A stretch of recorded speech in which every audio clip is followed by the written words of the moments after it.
दोस्तों आपने मूवीज़ वगैरह में देखा होगा कि किसी काम को करने के लिए प्राइवेट जासूस को हायर किया जाता है। उसके बाद जो प्राइवेट जासूस होता है वो पूरी जासूसी करता है। उसके बाद में जो भी रिपोर्ट्स होती हैं, जिस व्यक्ति ने वो प्राइवेट जासूस को ये काम सौंपा होता है, तो वो प्राइवेट जासूस सारी डिटेल जो थी वो उस व्यक्ति को दिया करता है। इस तरीके की मूवीज़ आप लोगों ने बहुत सारी देख रखी होंगी। एक मूवी मुझे भी याद है, बादशाह फिल्म में शाहरुख खान जो थे वो प्राइवेट जासूस थे और वो इस तरीके का काम किया करते थे।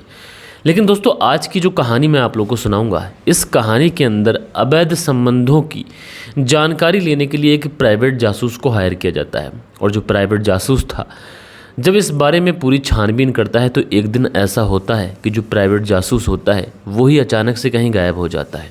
बहुत ढूंढा जाता है, लेकिन उसके बावजूद भी जो प्राइवेट जासूस था उसका कहीं पर भी कुछ पता नहीं चलता है। तो आखिर क्या हुआ था इस प्राइवेट जासूस के साथ में, और किसकी ये जासूसी कर रहा था, किस पर्पस से जासूसी कर रहा था, ये सारी चीज़ें बहुत ही सिलसिलेवार तरीके से मैं आप लोगों को सुनाऊंगा। बस आप लोग इस वीडियो में अंत तक बने रहिएगा।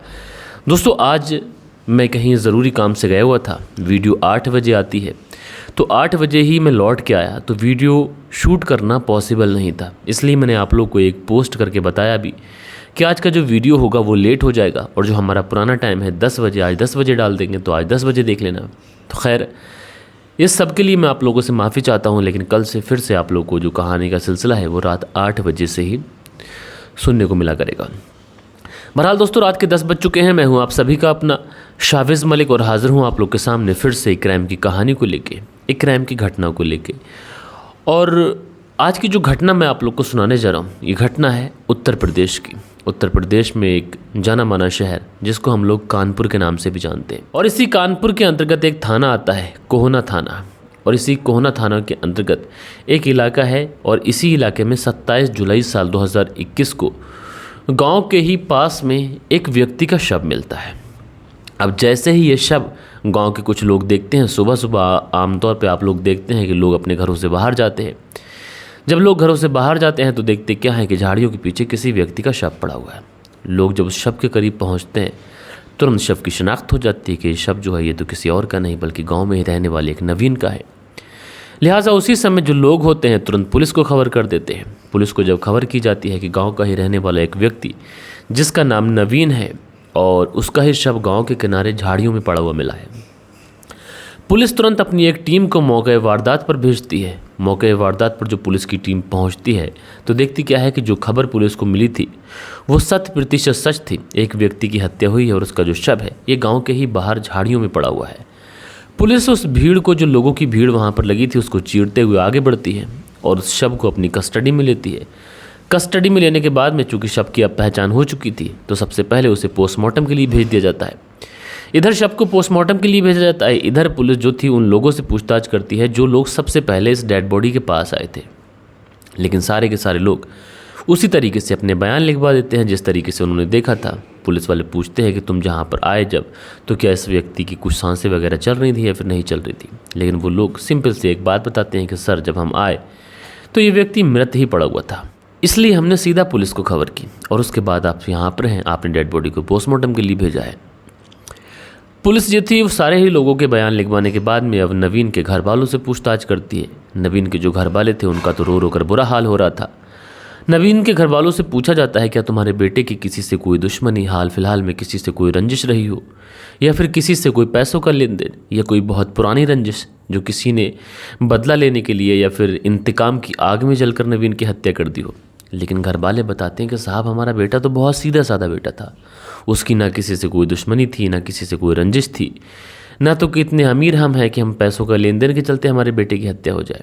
साहब ऐसा तो कुछ भी नहीं है, लेकिन जिसने भी हत्या की है कुछ भी कर कर आप कातिल को पकड़ लीजिए। उसने हमारे बेटे की हत्या क्यों की है, किस वजह से की है, ये तो कातिल ही बता पाएगा। पुलिस जो थी वो नवीन के घर वालों को आश्वासन देती है, कहती है कि आप चिंता मत करिए, कातिल जो भी है बहुत जल्द से जल्द ही पुलिस की गिरफ्त में आ जाएगा। उसके बाद में पोस्टमार्टम की रिपोर्ट आ जाती है और रिपोर्ट में ये खुलासा हो जाता है कि नवीन की हत्या गला दबाकर की गई है। और उसके बाद में डेड बॉडी जो थी परिवार वालों को सौंप दी जाती है। परिवार वाले उस डेड बॉडी का अंतिम संस्कार कर देते हैं। अब समय गुजरने लगता है, पुलिस वाले अपनी छानबीन कर रहे थे और छानबीन में पुलिस वाले गांव के अंदर अपनी मुखबिर भी एक्टिव करते हैं कि नवीन की किसी से कोई दुश्मनी, किसी से कोई प्रेम संबंध या किसी से कोई पैसों का लेन देन, जो चीज़ें घर वालों को ना पता हो सकता है घर बाहर वालों को कुछ बातें पता हो।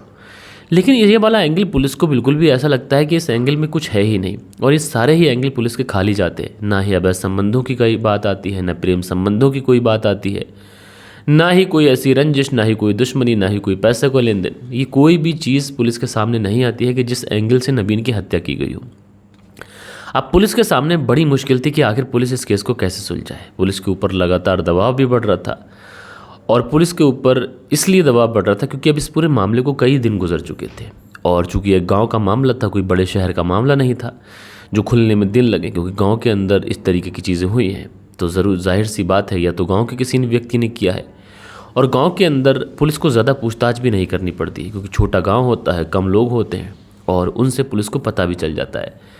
अब जब पुलिस को कहीं से भी कोई सुराग नहीं मिलता है तो पुलिस सोचती है कि क्यों ना इस पूरे केस के अंदर टेक्निकल चीज़ों का जो इस्तेमाल है वो करना चाहिए।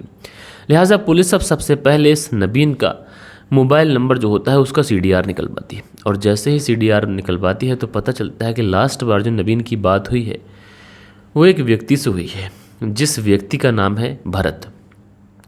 अब ये भरत कौन है? उसके बाद में जब भरत की तलाशी की जाती है भरत कौन है तो पता चलता है गांव में ही रहने वाला एक लड़का है। भरत को पुलिस उठाती है, उससे पूछताछ करती है, तो भरत पुलिस को एक ऐसी बात बताता है कि जिससे सुनने के बाद में पुलिस वालों को बड़ी हैरत होती है। दरअसल भरत बताता है कि नवीन को उसने एक काम दिया था, और वो काम ये था कि उसे प्राइवेट जासूस बनाया गया था। मैंने अपनी माँ और बहन की जासूसी का काम नवीन को दिया था। अब भरत से ये पूछा जाता है कि जासूसी का काम दिया था तो किसके लिए जासूसी करवाना चाहते थे? तो भरत बताता है कि एक व्यक्ति है रंजीत पाले, उसके बारे में मुझे जासूसी करानी थी। लिहाजा अब पुलिस इस रंजीत पाले को उठाती है। उठाने के बाद में सीधे से पुलिस थाने लेके आती है। लेकिन जैसे ही पुलिस रंजीत पाले को उठाकर पुलिस थाने लेके आती है तो रंजीत पाले बहुत ज़्यादा घबराया हुआ होता है। जो भी सवाल पुलिस वाले इससे करते हैं तो रंजीत पाले इसके ना तो सही तरीके से जवाब दे पाता है। पुलिस को लगातार ऐसा लगता है कि घुमाने की कोशिश कर रहा है, बात को टालने की कोशिश कर रहा है। लिहाजा पुलिस वाले रंजीत पाले के ऊपर थोड़ी सी सख्ती दिखाते हैं, और जब इसके ऊपर सख्ती दिखाते हैं तो रंजीत पाले पुलिस के सामने टूट जाता है, और टूटने के बाद में कहता है कि दरअसल नवीन की हत्या उसी ने की है, लेकिन इस सब में वो अकेला नहीं है, 2 और लोग उसके साथ हैं। अब जो 2 लोगों के नाम बताता है तो वो 2 लोग होते हैं, एक तो भरत की माँ होती है और एक होती है भरत की बहन। यानी जिस भरत ने नवीन को जासूसी करने का काम दिया था उसी की माँ और उसी की बहन इस रंजीत पाले के साथ में टच में थी। इसलिए अब पुलिस रंजीत पाले के साथ साथ इस भरत की माँ और इसकी बहन को भी उठाते हैं। इन सबको पुलिस थाने लेके आते हैं, और पुलिस थाने लाने के बाद में जब इन सब से पूछताछ की जाती है तीनों से, तो ये तीनों पुलिस के सामने टूट जाते हैं। और टूटने के बाद में एक ऐसी कहानी सामने निकल के आती है जिसे सुनने के बाद में हर कोई हैरान था, परेशान था, और लोग यही सोच रहे थे कि आखिर एक माँ और एक बेटी इस तरीके का कर कैसे सकती हैं।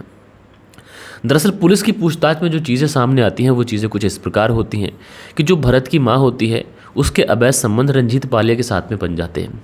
जब भरत की माँ के संबंध रंजीत पाले के साथ में बन जाते हैं, चूँकि भरत के पिता तो थे नहीं, भरत जब भी घर से बाहर जाता था तो उसी समय भरत की माँ रंजीत पाले को बुलाती थी और उसके साथ में शारीरिक संबंध बनाती थी। लेकिन भरत तो बाहर चला जाया करता था, लेकिन भरत की बहन उस समय माँ के साथ घर में ही हुआ करती थी। तो कई बार ऐसा होता था कि वो बाहर पास पड़ोस में बैठने चला जाया करती थी, तब बुला लिया करती थी उसकी माँ। कभी कभी ऐसा होता था कि रात के अंधेरे में ये रंजीत पाले से मिला करती थी। इसी तरीके से जब इन दोनों के बीच में यानी भरत की माँ और रंजीत पाले के बीच में शारीरिक संबंध बनना शुरू होते हैं तो फिर उसके बाद कभी रुकने का नाम नहीं लेते। इन दोनों को एक दूसरे की हवस कुछ इस कदर लगती है कि इन दोनों को एक दूसरे की आदत पड़ जाती है, और अब इन लोगों की जो तड़प थी वो इतनी ज़्यादा बढ़ चुकी थी कि अब ये एक दूसरे से मिले बिना रह नहीं सकते थे। भरत तो घर से बाहर चला गया था, लेकिन उस दिन भरत की बहन घर पे ही थी। अब उसी समय जैसे ही वो दोपहरी के समय थोड़ा बहुत सोती है, उसी समय भरत की जो माँ होती है रंजीत पाले को कॉल कर उसे अपने मिलने के लिए बुला लेती है। लेकिन उसी समय जो भरत की बहन होती है उसकी भी आँख खुल जाती है, यानी जो महिला जिसने अपने प्रेमी को बुलाया था उसकी बेटी की भी आँख खुल चुकी थी।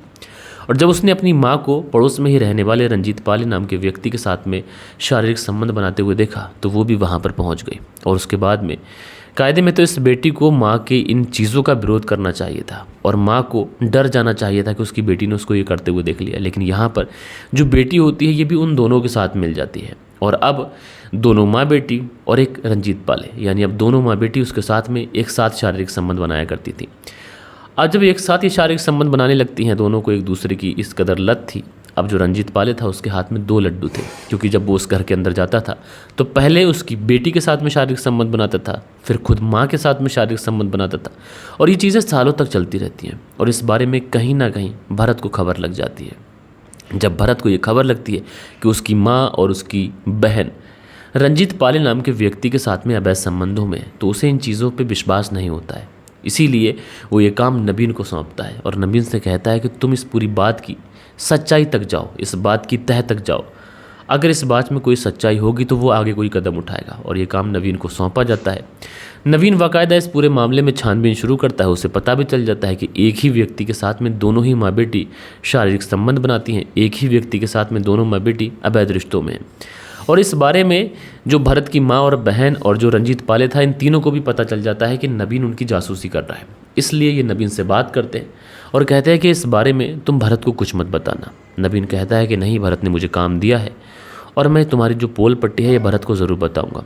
इसलिए जो भरत की माँ और बहन होती हैं और जो रंजीत पाले होता है, ये नवीन को पैसों का भी लालच देते हैं, लेकिन नवीन किसी भी तरीके के लालच से इनकार कर देता है। उसी समय रंजीत पाले और उसकी प्रेमिका महिला और उसकी बेटी, ये तीनों लोग मिलकर नवीन की हत्या की प्लानिंग करते हैं। और उसी समय यानी 27 जुलाई साल 2021 की सुबह को ये डेड बॉडी मिली थी, यानी 26 जुलाई साल 2021 की शाम को ये लोग नवीन को किसी बहाने से बुलाते हैं और गला दबाकर उसकी हत्या कर देते हैं। हत्या करने के बाद में गांव के ही बाहर झाड़ियों में उसका शव फेंक कर ये लोग वहाँ से 9-11 हो जाते हैं। इन लोगों को लगा था कि शायद इन्होंने जो क्राइम किया है वो कभी पुलिस तक खुल ही ना पाए और ऐसा लगे कि अज्ञात लोगों ने हत्या कर दी है, लेकिन यहाँ पर इनकी गलती थी। दोस्तों, आप लोग इस पूरी घटना के बारे में क्या कहना चाहते हैं? नवीन की हत्या हुई, क्या नवीन को प्राइवेट जासूसी करनी चाहिए थी, या फिर दूसरी तरफ ये चीज़ें कि जो भरत की माँ थी, अगर वो रंगे हाथों पकड़ गई थी तो क्या उसे अपने साथ अपनी बेटी को इन्वॉल्व करना चाहिए था, या फिर जो रंजीत पाले था उसको माँ और बेटी दोनों के साथ में शारीरिक संबंध बनाने चाहिए थे? आप लोग जो भी बोलते हैं कमेंट्स करके ज़रूर से ज़रूर बताइएगा। कल के दिन आप लोग के जो भी कमेंट्स आए हैं, अब वक्त होता है कि आप लोग के कमेंट्स पढ़ लिए जाएँ। दोस्तों, हमारे चैनल पर जो कल के दिन कमेंट्स आए थे उसमें पहला कमेंट्स है अरशद अजीम का। लिखते हैं, आज मुझे एक भांजा हुआ है पर अभी उसकी तबीयत ठीक नहीं है, उसके लिए दुआ करें। तो अरशद अजीम जी, मैं प्रार्थना करता हूँ, मैं दुआ करता हूँ कि आपके जो भांजे साहब हैं जो अभी भी इस दुनिया में आए हैं, और अल्लाह उनको सेहत दे और वो हंसते खेलते हुए इस दुनिया के अंदर अपनी शुरुआत करें। उसके बाद में आदिल तोमर है। लिखते हैं, आपकी कहानी बहुत अच्छी लगी, थैंक्स यू भाई। तो आदिल तोमर जी, आपका बहुत बहुत शुक्रिया। रिजवान अंसारी हैं, लिखते हैं नाइस स्टोरी। तो भैया रिजवान जी, आपका बहुत बहुत शुक्रिया। शीलनिधि हैं, लिखते हैं कहानी अच्छी है मलिक जी। तो शीलनिधि जी, आपका बहुत बहुत शुक्रिया। ए चौधरी हैं, लिखते हैं, दोस्तों भाई को एक लाइक कर दिया करो, कम से कम लाइक तो करना चाहिए। तो ए चौधरी जी, आपका बहुत बहुत शुक्रिया इस तरीके से प्यार दिखाने के लिए। उसके बाद में यूज़र करके आईडी है, लिखते हैं, मलिक साहब नमस्कार, नाम पुकारने के लिए आपका धन्यवाद। तो भैया आपका बहुत बहुत शुक्रिया। नवेद पाशा हैं, लिखते हैं, इस स्टोरी पर तो क्राइम पेट्रोल बनना चाहिए। नवेद पाशा जी, आपका शुक्रिया। उसके बाद में अगला जो कमेंट्स है ये हरे राम शाह करके है, get well soon sir ji from Nepal. तो भैया नेपाल से हमारी कहानी सुनते हैं, आपका बहुत बहुत शुक्रिया। दिल बहादुर सिंह है, लिखते हैं, मिस्टर मलिक आपकी तबीयत कैसी है, और ये जो कहानी थी बहुत अनोखी थी, थैंक यू। तो दिल बहादुर सिंह जी, आपका बहुत बहुत शुक्रिया। उसके बाद में धर्मेंद्र कुमार है, लिखते हैं, गुड नाइट सर जी। तो भैया गुड नाइट, कैसे हैं आप? उसके बाद में जो अगला कमेंट्स है हिराना मगर का है और ये लिखती हैं, गेट वेल सून भाई। तो बहन आपका बहुत बहुत शुक्रिया।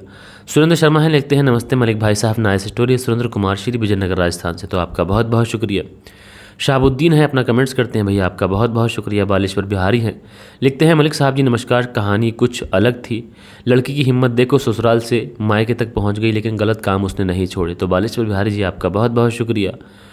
उसके बाद में रवि रंजन है, लिखते हैं, गेट वेल सून भाई। रवि रंजन फ्रॉम भागन भीगा नालंदा बिहार से। तो रवि रंजन जी, आपका बहुत बहुत शुक्रिया। उसके बाद में खान करके आईडी है, लिखते हैं, नूरी की शादी 2014 में जब हुई थी तो बेटी की 2024 में 9 साल होनी चाहिए थी, आपने बोला 15 साल की बेटी थी। तो हो सकता है कि बाई मिस्टेक मैंने बोल दिया हो सकता है, ये सारी चीज़ें कभी कभी हो जाता है, तो उसके लिए मैं माफ़ी चाहता हूँ। सुनील झाकर जी हैं, लिखते हैं, सेंट जेल बीकानेर से सुनील चौधरी जी। तो आपका बहुत बहुत शुक्रिया सुनील चौधरी जी। सुनील त्यागी जी हैं, लिखते हैं, भाई साहब आप आराम कर लीजिए आज। तो सुनील त्यागी जी, आप लोगों से ऐसा रिश्ता बन चुका है मोहब्बत का कि बस आराम करने को मन नहीं करता। अशफाक अहमद हैं, लिखते हैं, अस्सलाम वालेकुम। ये तो भाई कहानी पहले आप सुना चुके हैं, महिलाओं की है। तो अशफाक अहमद जी, मुझे नहीं लगता कि मैंने इस कहानी को सुनाया है, और अगर सुनाया हो तो दोबारा सुन लीजिए, हो जाता है कभी कभी बाई मिस्टेक। तो जब रिसर्च करते हैं तो हो सकता है कि कई बार ऐसा होता है कि कई कहानी ऐसी हुई हैं जो 2 बार सुना दी गई हैं। खैर, आप सभी लोगों का प्यार बना हुआ है, और इस तरीके से प्यार दिखाने के लिए आपका शुक्रिया। वीडियो को ज़्यादा से ज़्यादा शेयर करा करें, दोस्तों और मित्रों के साथ में ज़रूर से ज़रूर शेयर करा करें। मिलते हैं दोस्तों अगले वीडियो में किसी और क्राइम स्टोरी के साथ में। जब तक के लिए अपना ख्याल रखें, देश का ख्याल रखें, परिवार के रिश्तों की अहमियत को समझें। जय हिंद, जय भारत।